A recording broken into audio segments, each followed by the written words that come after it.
Assalamualaikum warahmatullahi wabarakatuh. Perkenalkan, nama saya Fadli dari Prodi Ilmu Politik B, angkatan 2020, NIM F012003, Fakultas Ilmu Sosial dan Ilmu Politik, Universitas Sulawesi Barat. Di sini saya akan menjelaskan sejarah perkembangan ilmu politik, ilmu pengetahuan. Materi keempat dari mata kuliah filsafat ilmu.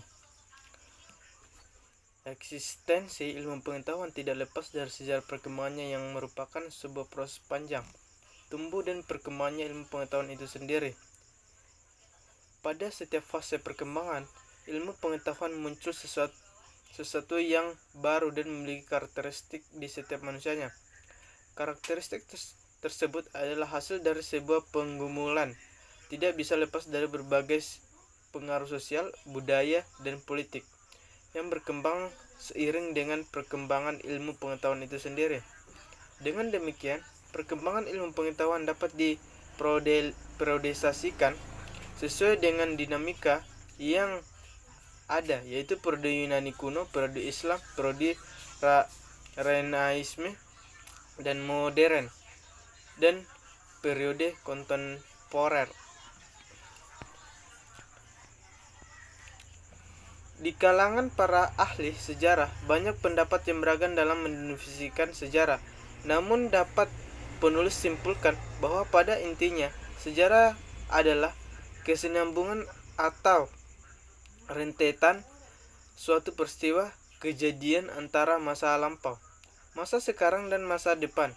Hal ini dapat diketahui dari segi kronologis dan geografis, yang bisa dilihat dengan kurun waktu di mana sejarah itu terjadi.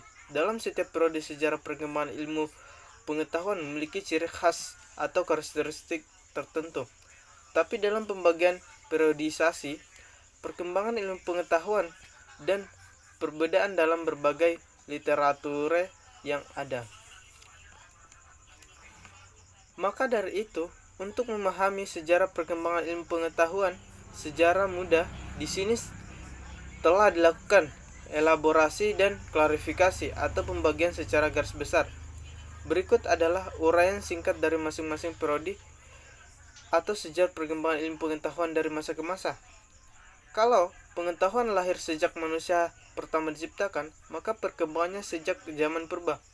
Secara garis besar, Amsal Bakhtir membagi periodisasi sejarah perkembangan ilmu pengetahuan menjadi 4 periode: pada zaman Yunani kuno, pada zaman Islam, pada zaman Renaissance dan modern, dan pada zaman kontemporer.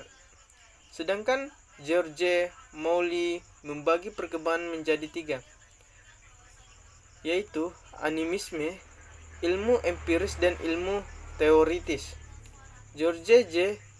Mauley dalam bukunya Jujun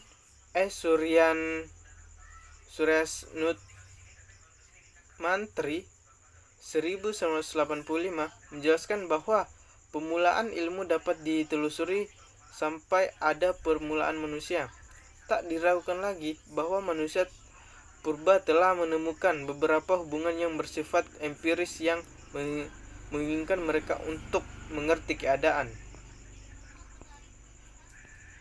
Dunia usaha mula-mula dibilang keilmuan yang tercatat dalam lembaran sejarah dilakukan oleh bangsa Mesir, di mana banjir Sungai Nil terjadi tiap tahun, ikut menyebabkan perkembangannya sistem alam, almanak, geometri, dan kegiatan survei.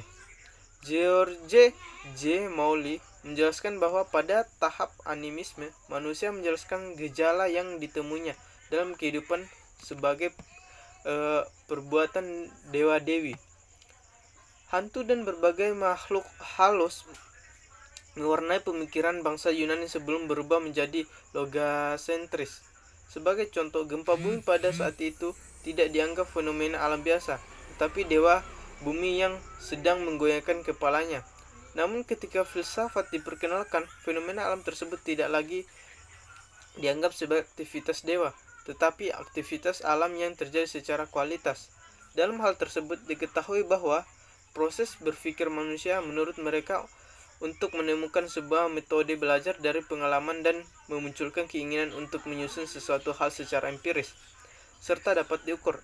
Dalam sejarah mencatat bangsa Yunani lah yang pertama diakui oleh dunia sebagai perintis terbentuknya ilmu karena ia telah berhasil menyusunnya secara sistematis. Implikasi dari hal tersebut manusia akan mencoba merumuskan semua hal termasuk asal-muasal mitos karena mereka menyadari bahwa hal tersebut dapat dijelaskan asal jelas yang berupa tahu atau pengetahuan dapat dibuktikan kebenarannya dan dapat dipertanggungjawabkan pada saat itu. Dari sinilah awal kemenangan ilmu pengetahuan atas mitos-mitos dan kepercayaan tradisional yang berlaku di masyarakat. Terima kasih, itulah sedikit penjelasan tentang sejarah perkembangan ilmu pengetahuan. Sekian dari saya. Wassalamualaikum warahmatullahi wabarakatuh.